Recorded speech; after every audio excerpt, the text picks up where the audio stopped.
우리가 11월을 결실의 계절 또는 추수의 계절 또는 결산하는 계절 이렇게 보통 부르는데요.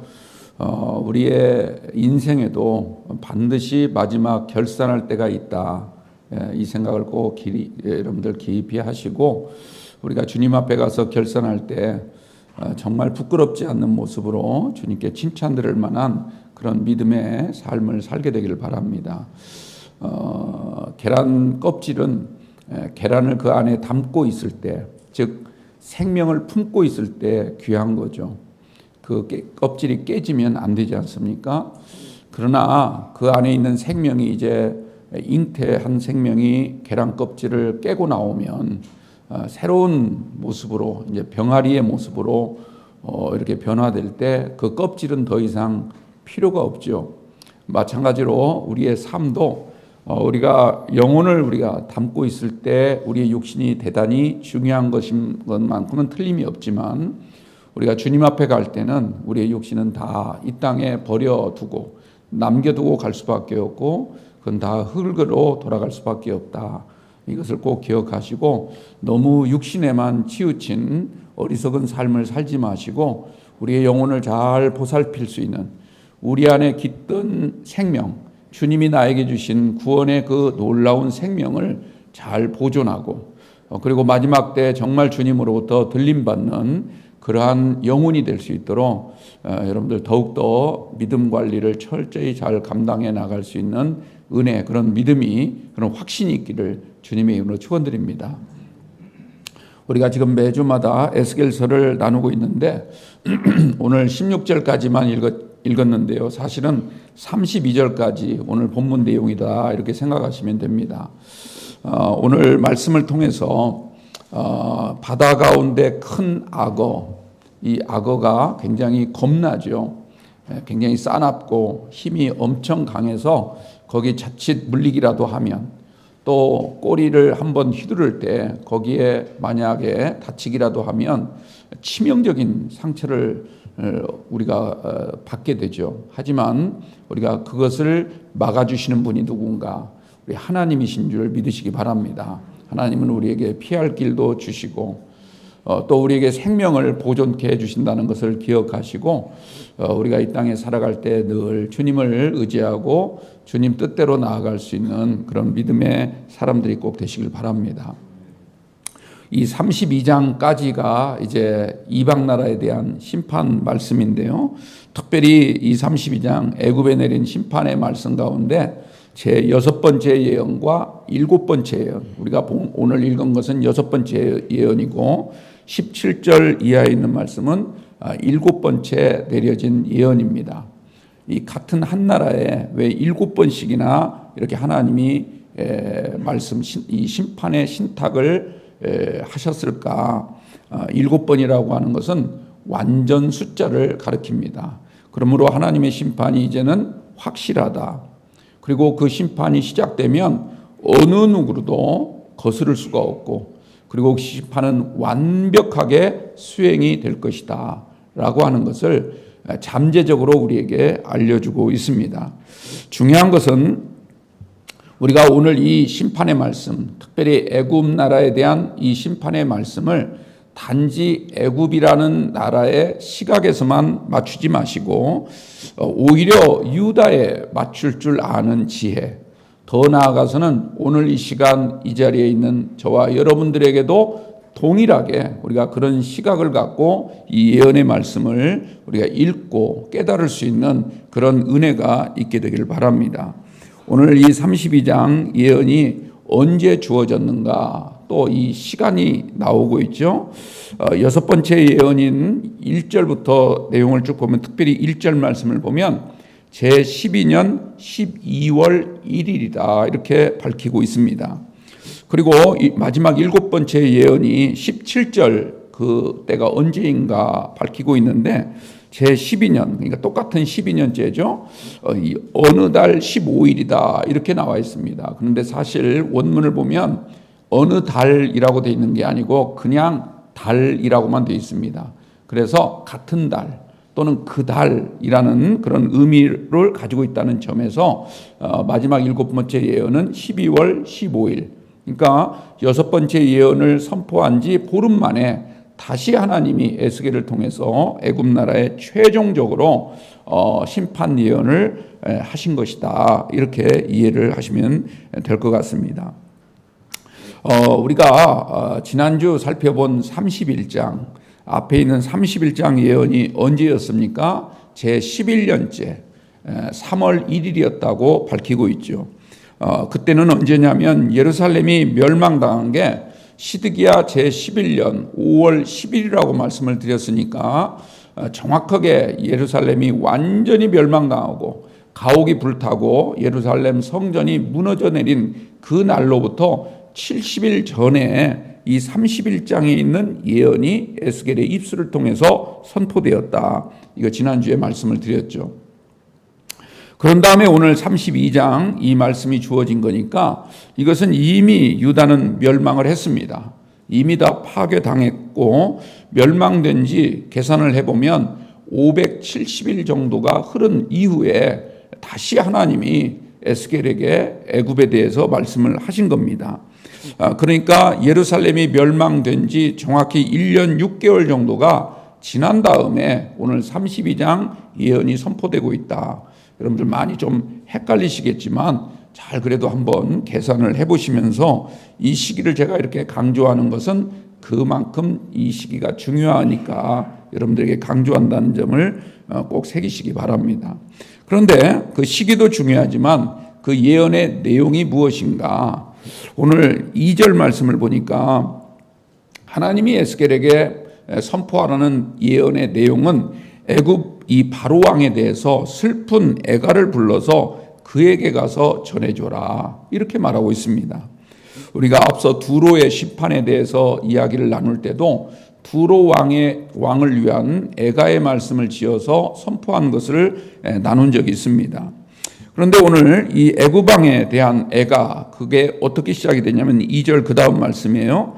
너를 여러 나라에서 사자로 생각하였더니 실상은 바다 가운데 큰 악어라.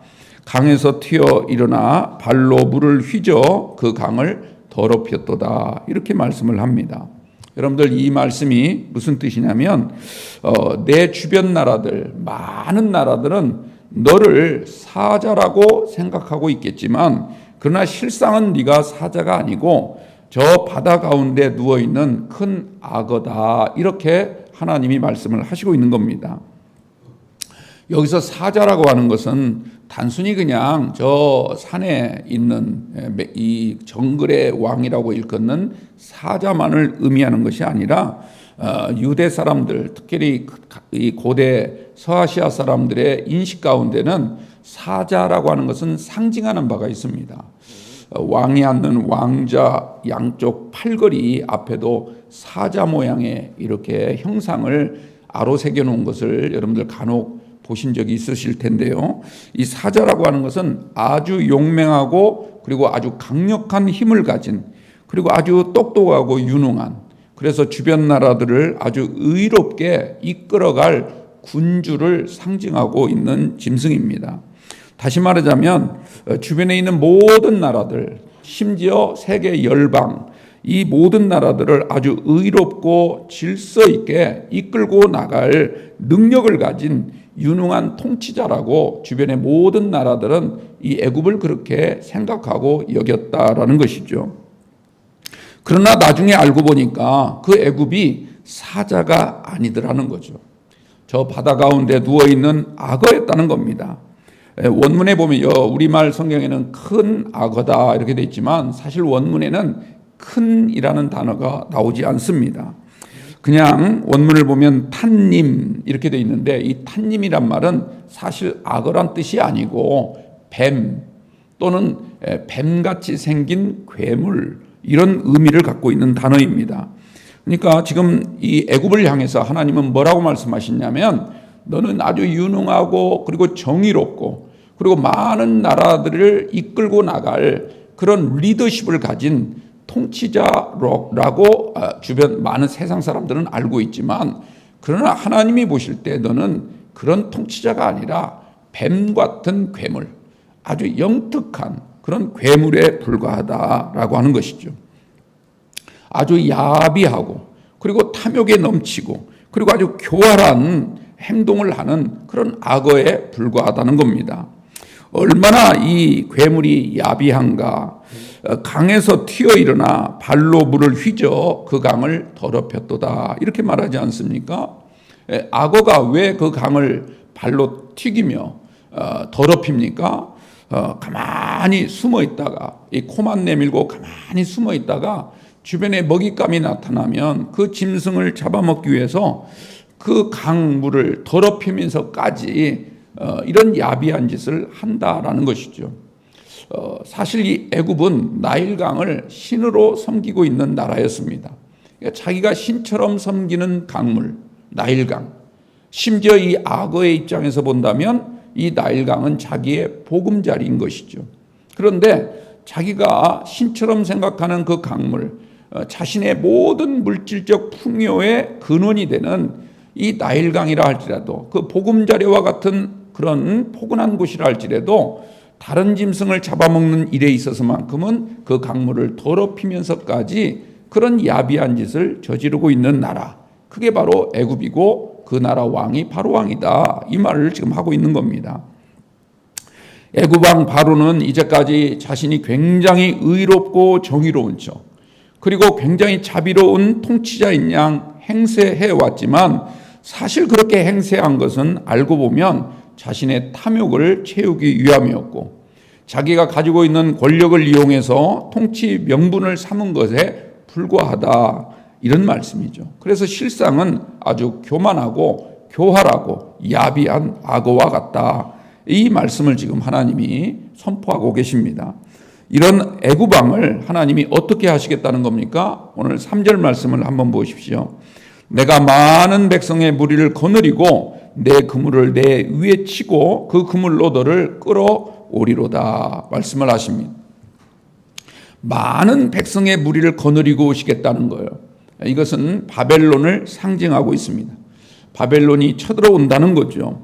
그리고 내 위에 그물을 치겠다라고 말씀하시는데, 당시 사람들이 이 악어를 포획할 때, 그러니까 악어를 잡을 때 쓰던 도구가 바로 그물이었습니다. 이 악어를 꼼짝도 하지 못하도록 이제는 잡겠다라는 말씀이죠. 또 그 다음 4절 말씀 보면 내가 너를 무태버리며 들에 던져 공중의 새들이 내 위에 앉게 할 것임이며 온 땅의 짐승이 너를 먹어 배부르게 하리로다. 여러분들, 이 악어를 무태 던진다 또는 들에 던져버리겠다, 이게 무슨 의미겠습니까? 이제는 다른 어느 나라도 네가 그런 야비한 방법으로 공격하지 못하도록, 다른 주변 나라들을 그렇게 해치지 못하도록 하나님이 너의 모든 근원을 없애버리겠다라는 말씀이죠. 심지어 공중의 새들이 또 온 땅의 짐승들이 너를 먹어 배부르게 할 것이다. 즉 이제까지 너에게 당하기만 했던 주변 나라들이 이제는 너를 잡아 먹게 될 거라는 거죠. 아주 배가 부를 정도로 그 모든 시체 하나하나 다 뜯어먹게 만들고야 말 것이다, 이렇게 하나님이 예언을 하고 계십니다. 그동안은 몰래 숨어 있다가 먹잇감만 보면은 갑자기 나타나서 이빨로 또는 꼬리를 휘두르면서 주변 나라들을 주변 나라들의 그 생명을 앗았던 이 악어가 이제는 도리어 그들의 먹잇감이 되고 말 것이다, 이렇게 지금 말씀을 하고 계십니다. 그 다음 5절과 6절 우리 다 같이 보십시오. 내가 내 살점을 여러 산에 두며 내 시체를 여러 골짜기에 채울 것임이며 내 피로 내 헤엄치는 땅에 물대듯 하여 산에 미치게 하며 그 모든 개천을 채우리로다. 우리가 이 말씀 단어 하나하나만 들어봐도 생각만 해도 끔찍한 그런 표현들이죠. 여기서도 이 산이나 골짜기 이런 단어가 나오는데요. 사실 이 산이나 골짜기는 애굽 나라가 섬기던 신전들이 있는 곳인데, 사실 이 악어에게 있어서 산이나 골짜기는 제대로 힘을 쓸 수 없는 그런 곳 아니겠습니까? 이 악어에게 있어서는 강물이 자기의 가장 중요한 보금자리인 것이고 다른 짐승을 잡아먹기에 가장 적합한 그런 곳인데 그런 곳에서 끌어내어서 저 산과 골짜기들을 던져버리겠다. 그렇게 말씀을 하시고 계십니다. 그러니까 이 악어가 이제는 다른 짐승을 공격하기는커녕 오히려 산짐승들에게 딱 잡아먹히기 좋은 그런 곳으로 하나님이 너를 버리겠다. 이런 말씀이죠. 게다가 그 악어가 흘린 피, 그 피가 얼마나 차고 넘쳤는지 헤엄치던 땅에 물대듯 하여 산에 미치게 하며 그 모든 개천을 채우리라. 이 말씀을 이렇게 주석을 해보면 크게 두 가지의 의미가 있는데 그 두 가지 의미가 다 비슷비슷합니다. 하나는 뭐냐면 너의 피가 그동안 다른 짐승들을 잡아먹느라고 네 배를 채웠던 그래서 피둥피둥 살이 쪘던 그 너의 모든 그 피가 다 흘러 넘쳐서 온 땅을 적시게 될 것이다. 이런 의미가 하나 있고요. 또 하나는 너가 가장 자랑스럽게 여기는 것이 뭡니까? 나일강이죠. 애굽 나라가 가장 이 귀하게 여기는 것이 이 자랑거리가 바로 나일강인데 그 나일강을 피로 넘치게 해서 이제는 나일강이 범람해가지고 너의 모든 산 그리고 그 꼭대기까지 다 차고 넘치도록 만들어버리겠다. 이런 말씀입니다. 결론은 비슷한 이야기예요. 중요한 것은 하나님께서 왜 이토록 잔인하리만큼 끔찍한 심판을 애굽 왕에게 내리고 계시는 걸까? 이거에 우리가 주목해 볼 필요가 있습니다. 내용을 쭉 읽어보면 마지막 32절까지 내용을 쭉 읽어보면 크게 세 가지의 죄를 하나님이 지적하고 있습니다. 그 첫 번째가 뭐냐면 그동안 우리가 계속 반복적으로 말씀을 나누었던 것처럼 교만이라고 하는 겁니다. 교만. 하나님은 아주 교만을 싫어하십니다. 잘난 척하고 있는 척하고 그리고 뭔가 자기가 똑똑한 척하는 이런 모든 것들을 이런 것들을 다 하나님이 꺾으시겠다는 것이죠. 근데 하나님이 이 생각하는 교만 가운데 가장 큰 교만은 물론 잘난치 않은 것도 잘못이고 거들먹거리는 것도 그것도 큰 죄이긴 하지만 가장 무서운 죄는 하나님이 베풀어 주신 은혜를 잊어먹는 겁니다. 하나님이 베풀어 주신 은혜를 까먹는 거예요. 여러분들 우리가 이 땅에 살아갈 때 절대로 하나님의 은혜를 잊지 않는 성도가 되시기 바랍니다. 잘 섬기다가도 조금 상황이 나빠지거나 또는 갑자기 큰 돈이 생겨서 갑자기 승승장구하거나 또는 자기 감정이 조금만 삐뚤어지거나 기분 나쁘면 그냥 언제 하나님의 은혜 우리가 하나님을 믿었나 싶을 정도로 그렇게 변하면 안 된다는 거죠. 하나님께 대한 믿음은 우리가 하나님의 베풀어 주신 은혜를 기억하는 것으로부터 출발한다라고 하는 것을 꼭 기억하시고 우리가 하나님께 받은 그 은혜는 단순히 그냥 이 땅에서 좀 덜 먹고 더 먹고의 문제가 아니라 나의 영생과 관련된 구원의 은혜라는 것을 꼭 생각하시고 그 믿음으로 여러분들 하나님 잘 섬기는 귀한 백성이 되시길 바랍니다. 하나님은 오늘도 우리에게 엄중하게 경고하고 계십니다. 결코 하나님의 은혜를 잊어서는 안 된다는 겁니다. 그래서 우리가 성경을 읽어보면 주님이 하신 말씀 가운데 아주 자주 나오는 그런 명령이 뭡니까? 기억하라, 잊지 말라, 그리고 하나님을 사랑하라, 그리고 하나님을 섬기라, 그리고 그 섬긴 사람답게 세상에서 윤리적인 삶을 살아야 된다. 이 말씀을 계속 반복적으로 우리에게 선언하고 계십니다. 너희가 받은 구원은 절대로 너희의 공로에 의해서 받은 것이 아니라 오롯이 하나님의 은혜에 의해서 주어진 것이다 라고 하는 걸 우리가 생각하시고 그 은혜에 대해 절대로 잊지 마시고 하나님께 받은 그 은혜에 배신하지 않는 저와 여러분들이 꼭 되시기를 주님의 이름으로 부탁을 드립니다. 그 다음에 또 하나의 죄가 있는데 이 바로왕이 지은 죄가 뭐냐면 악행을 저질렀다는 거예요. 악행을.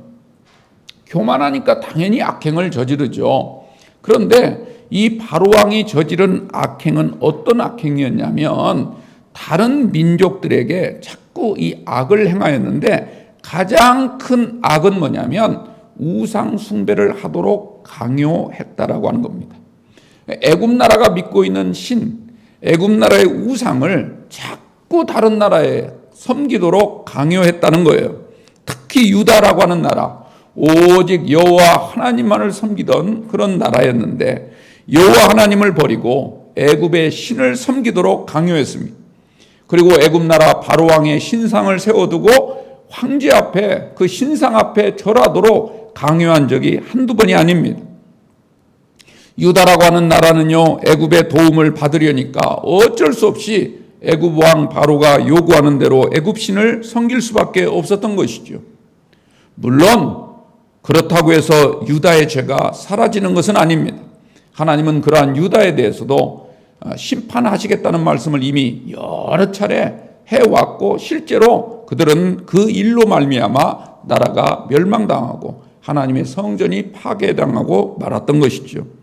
여러분들, 우리가 다른 사람에게 선한 영향력을 끼칠 수 있는 믿음을 갖게 되기를 바랍니다.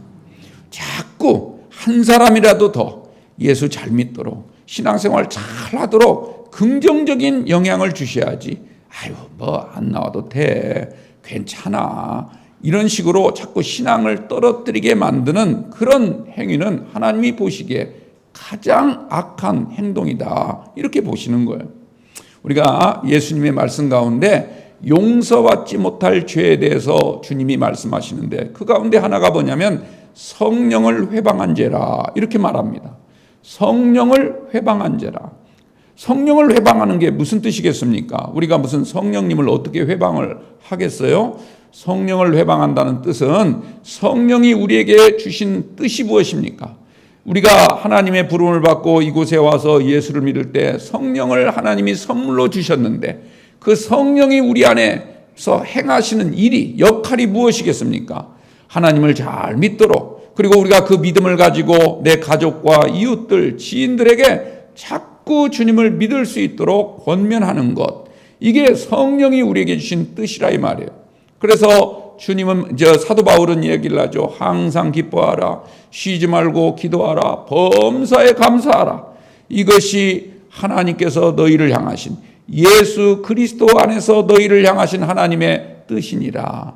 그러면서 예언의 말씀을 멸시하지 말고 성령을 소멸하지 말고 악한 일이라고 하는 것은 모양이라도 버리라. 좋은 것만을 너희들이 취하도록 해라. 이렇게 권면하고 있지 않습니까? 여러분들, 성령을 멸시해서는 안 됩니다. 성령을 소멸해서는 안 됩니다. 왜냐하면 성령 충만하게 되면 여러분들 삶이 변화되고, 여러분들 한 분이 변화되면 주변이 변화되고, 많은 사람들이 여러분들 한 분을 통하여 예수님을 알게 되고 하나님께 나오게 되는 놀라운 역사가 일어나게 될 줄로 믿습니다. 그런데 그 성령의 뜻을 우리가 거부하고 자꾸 다른 사람들에게 상처를 주고 실족하게 만들고 하나님을 더 뜨겁게 믿게 만들기보다는 자꾸 믿음을 식어지게 만드는 그런 역할을 우리가 한다면 이 지금 바로왕이 저지른 이 악행과 다를 바가 없다라는 것입니다. 애굽 바로왕은요, 우상을 섬기던 사람이었습니다. 그러니 그 사람은 그렇게 할 수 있다 치더라도 우리는 하나님을 믿기로 작정한 사람들입니다.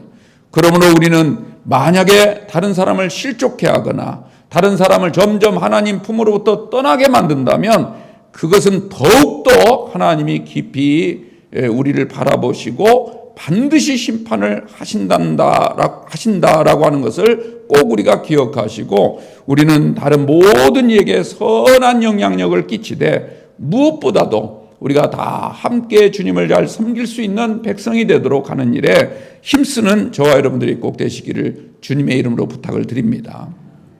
그 다음에 세 번째로요, 이 애굽 왕 바로가 또 가진 하나님께 심판받은 원인이 무엇일까?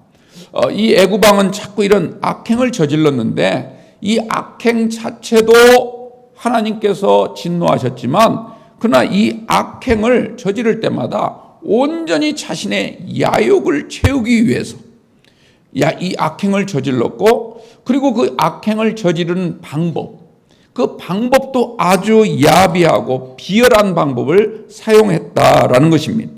강물 위에 코만 슬그머니 내밀고 짐승이 방심한 틈을 타서 갑자기 잽싸게 덮쳐서 그 생명을 앗아버리는, 물어뜯고 그냥 거칠게 먹어치우는 이런 모습이 마치 악어와 같은데, 이 악어의 모습이 또 누구와 같으냐면 사탄이 하는 행동과 같다라는 것입니다.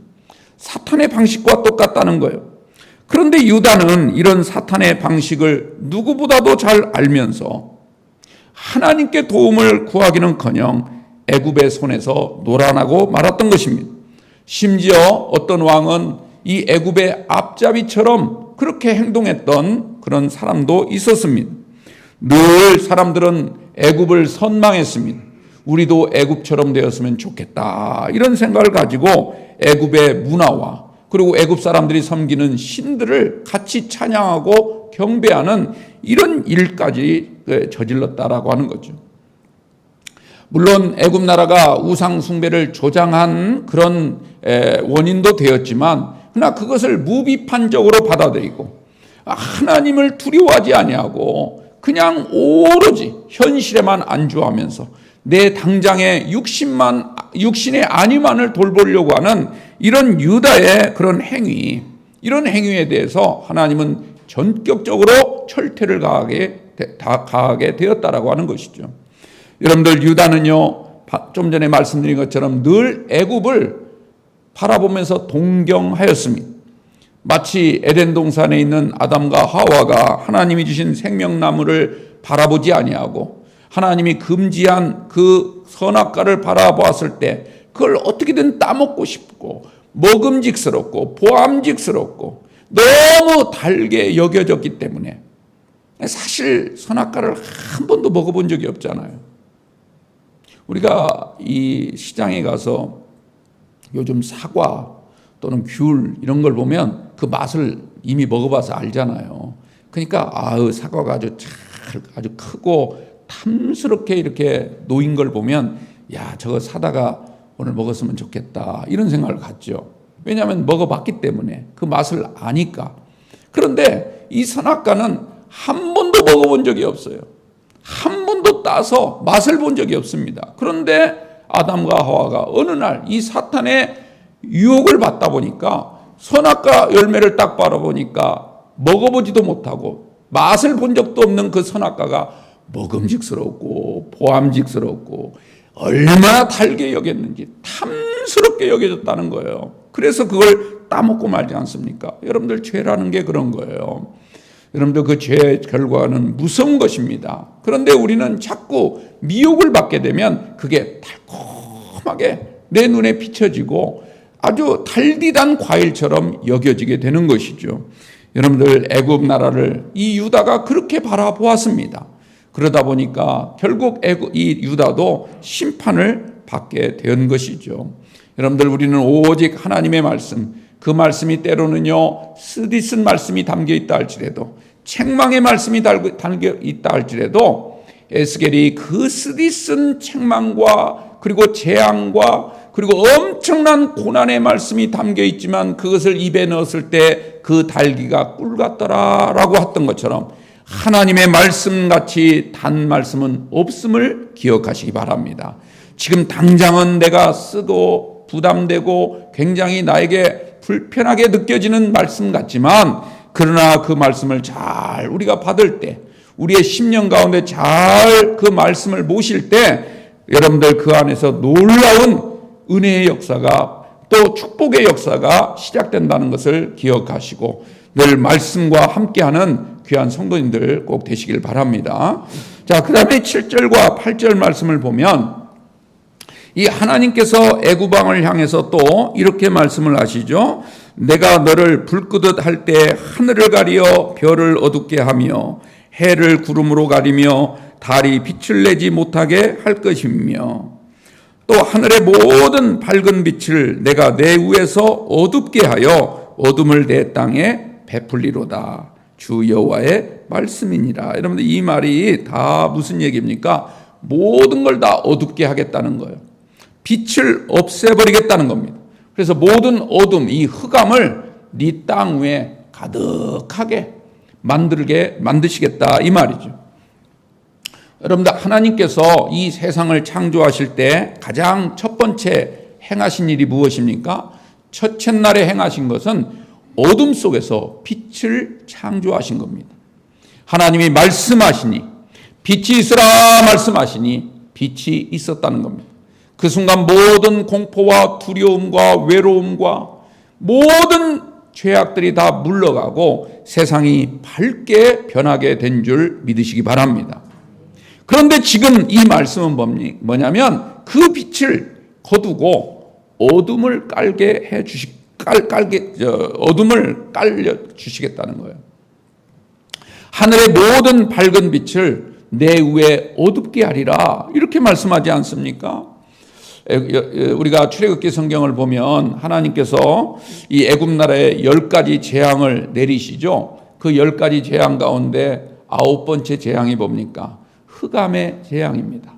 그 흑암의 재앙을 내리신 다음에 마지막 10번째가 뭡니까? 장자를 죽이신 거예요. 장자를 죽인 뿌리를 다 제거해 버리신 겁니다. 하나님께서 어둠을 깔게 해주시겠다라는 말은 이제 죽음이 임박했다. 이제는 하나님이 마지막으로 하실 일은 죽음밖에 없다라고 하는 것을 우리에게 미리 알려주시는 것이죠. 예수님께서 십자가에 달려 계실 때 숨을 거두시 전까지 6시간 동안 이 땅에 빛이 없었다고 복음서는 말씀하고 있습니다. 어둠이라고 하는 건 단지 날이 컴컴해지는 어떤 기상의 사건을 얘기하는 것이 아니라 우리의 영적 상태를 말하고 있다는 것을 기억하시고 우리 안에 있는 복음의 빛, 구원의 빛이 지금도 활활 타오르고 있는지를 늘 점검할 수 있는 그런 믿음과 은혜가 있기를 주님의 이름으로 축원합니다. 내 안에 있는 성령의 빛이 꺼지게 된다면, 하나님이 나에게 주신 놀라운 구원의 불꽃이 사라지게 된다면 어떻게 하시겠습니까? 우리가 예수님의 비유 가운데 슬기로운 5처녀, 미련한 5처녀 비유가 나오죠. 등불은 다 준비해 놨지만 기름을 준비해 놓지 않음으로 말미암아 신랑이 오실 때 이 어리석은 처녀들은요, 이 등불에 불을 켤 수가 없어가지고 그냥 허둥지둥 그러다가 결국은 신랑 되신 예수님을 영접하지 못하고 결국 버림을 당하게 된다라는 말 아니겠습니까? 여러분들, 우리가 주님의 신부가 되었는데 우리가 이 마지막 때 정말 중요한 것이 무엇이겠습니까? 성령의 불꽃이 사라지지 않도록 날마다 말씀과 기도로 우리 안에 기름을 채워야 될 줄로 믿습니다. 우리가 이 땅에 그냥 세상의 어떤 논리나 또 세상의 흐름에 쫓아가지 마시고, 그러면 점점 불꽃이 사라져가는 거예요. 우리 안에 어둠에 먹구름이 끼는 겁니다. 우리가 늘 이럴 때일수록 내 안에 불꽃이 사라지지 않도록 말씀에 충만한 여러분들 꼭 되시길 바랍니다. 그런데 애굽이 멸망을 당하면 과연 그걸로 끝날까? 애굽이 멸망을 당하면 그것으로 끝날까? 그게 아닙니다. 애굽을 의지했던 모든 나라들까지 다 쑥대밭이 되겠다라고 하는 것입니다. 그런데요, 여기서 놀라운 하나님의 은혜, 놀라운 반전이 있습니다. 하나님은 뭐라고 말씀하시냐면, 하나님이 아닌 애굽을 의지했던 유다, 하나님만을 섬겨야 되는데 하나님보다는 애굽을 의지했던 유다를 심판한 다음에 그래도 거기에 남은 자, 그래도 끝까지 하나님을 섬겼던 남은 자들을 통해서 다시 유다를 새롭게 회복하리라 약속을 하십니다. 그들은 이제는 더는 애굽을 의지하려고 하지 아니하고 오직 하나님만 바라보는 믿음의 성도들로 하나님이 만들어 가시겠노라 약속을 하고 계십니다. 사랑하는 성도 여러분, 하나님은 설령 죄악을 일삼던 이스라엘에게 대해서 진노의 칼로 심판을 하셨지만, 그러나 그 가운데서도 하나님의 그 유심히 보시는 남은 자들을 통해서 다시 살리시고 다시 새롭게 하시고 온전히 회복시켜서 하나님의 나라를 이루신다는 것을 꼭 기억하시고, 우리가 이 시대에 남은 자로서의 삶을 살아갈 수 있는 믿음의 성도가 꼭 되시길 바랍니다. 오늘 15절 말씀을 한번 보십시오. 내가 애굽 땅이 황폐하여 사막이 되게 하여 거기에 풍성한 것이 없게 할 것임이며 그 가운데 모든 주민을 치리니 내가 여호와인 줄을 그들이 알리라. 이렇게 말씀하죠. 자, 앞에는 심판에 대한 말씀 아닙니까? 심판, 애굽 땅을 황폐하게 하겠고 사막처럼 만들어버리겠고 그래서 풍성한 것이 없도록 할 것이며 그 가운데 사는 모든 주민을 다 치겠다 주님이 말씀하시면서 그 목적이 뭐냐면 그런 이후에 그들이 내가 여호와인 줄을 알리라, 이런 말씀이에요. 그럼 여기서 말하는 그들은 누굴까요?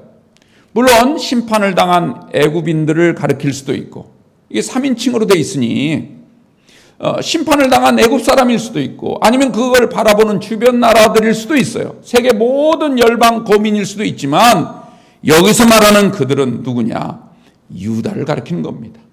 끝까지 그 고난을 참고 이기며 주님만 바라봤던 남은 자들, 그들이 비로소 여호와 하나님만이 우리의 아버지가 되시고 우리의 구원의 주가 되신다는 사실을 완전히 알게 되고 깨닫게 되리라 말씀을 하고 있는 것입니다.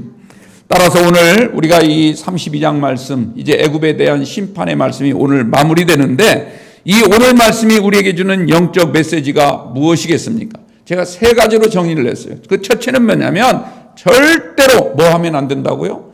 교만하면 안 된다는 거예요. 교만하면 죽습니다. 망합니다. 교만하면 하나님과의 관계가 끊어집니다.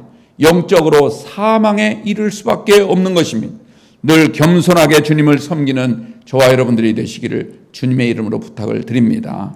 두 번째로는 뭐냐면 우리가 말이나 행동에 있어서 다른 사람에게 항상 영향을 주고받는 관계라는 사실을 잊지 마십시오.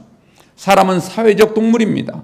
그러므로 우리가 원했던 원하지 않았던 또는 내 의도가 그렇지 않았던 그랬던 상관없이 우리는 우리 주변에 있는 사람들에게 늘 영향을 주고받는 그런 관계적 삶을 살아간다는 것을 기억하시고 여러분들 다른 사람들에게 선한 영향력을 끼칠 수 있도록 노력하십시오. 다른 사람을 시험에 빠지게 하거나 죄를 짓게 만들면 안 됩니다. 나 혼자 빠지는 게 좀 껄끄러워서 다른 사람까지 끌고 가는 그런 악행을 저질러서는 안 된다는 것입니다. 이것은 그 사람도 망하게 할 뿐만 아니라 자기 자신도 더 큰 시험에 또 더 큰 죽음에 이르는 길이라는 것을 꼭 기억하십시오. 주님이 말씀하셨죠. 다른 사람을 실족해 했거든 차라리 네 눈을 빼버려라. 네 오른손 하나를 잘라버려라. 네 발 한쪽을 끊어버려라. 아우, 어떻게 비유를 해도 그렇게 끔찍하게 하십니까? 그래서 저는 우리가 천국에 그러니까 지체 하나를 잃고 천국에 가는 게 낫다는 거 아닙니까? 온전한 지체로 지옥 가는 것보다도 차라리 지체 하나를 잃어버리더라도 천국 가는 게 낫다. 그래서 나중에 우리가 천국에 가면 팔 하나 없는 사람, 발 하나 없는 사람, 눈 하나 없는 사람, 아니 두 개 다 없는 사람, 이런 사람들이 있지 않을까, 이런 생각을 해본 적이 있어요. 여러분들 우리는 좀 건강한 육체로 가시길 바랍니다. 이왕이면. 그래도 천국 간 건 정말 좋은 일이지만 이왕이면 여러분들 다른 사람에게 항상 좋은 말, 긍정적인 말, 위로의 말, 그리고 다른 사람들을 살리는 말을 할 수 있는 믿음을 갖게 되기를 주님의 이름으로 축원합니다. 마지막 한 가지는 우리가 하나님을 믿는 믿음도 중요하지만 우리가 이 땅의 삶을 살아갈 때 삶을 살아가는 방식도 중요하다라는 것입니다. 믿음과 삶은 일치해야 됩니다. 입으로는 하나님을 말하지만 사실 나가서 행동은 하나님과 무관한 그런 삶을 살아서는 안 되는 것입니다. 그러므로 우리는 늘 교회 안에서도 그렇고 교회 밖에서도 그렇고 어디에서든지 하나님의 말씀을 가슴에 품고 사시는 여러분들이 꼭 되시길 바랍니다. 마귀 유혹 늘 우리를 넘어뜨리려고 합니다. 그 마귀 유혹에 절대로 넘어가지 마십시오. 한 발짝이라도 나가게 되면 그때부터 마귀의 올무가 된 마귀의 그런 덫에 걸린 것이 되기 때문에 늘 여러분들 말씀 안에서 승리하는 귀한 성도들이 되어서 우리를 스올의 함정으로부터 도울 수 있는 분은 하나님밖에 없습니다. 저 바다 가운데 누운 악어가 우리를 보존하는 것이 아니라 하나님만이 우리의 생명의 주가 되시고 우리를 지켜주시는 분이라는 것을 꼭 우리가 믿으시고 그 믿음으로 또 한 주를 승리하는 여러분들 다 되시기를 주님의 이름으로 축복합니다. 기도하겠습니다. 하나님 아버지,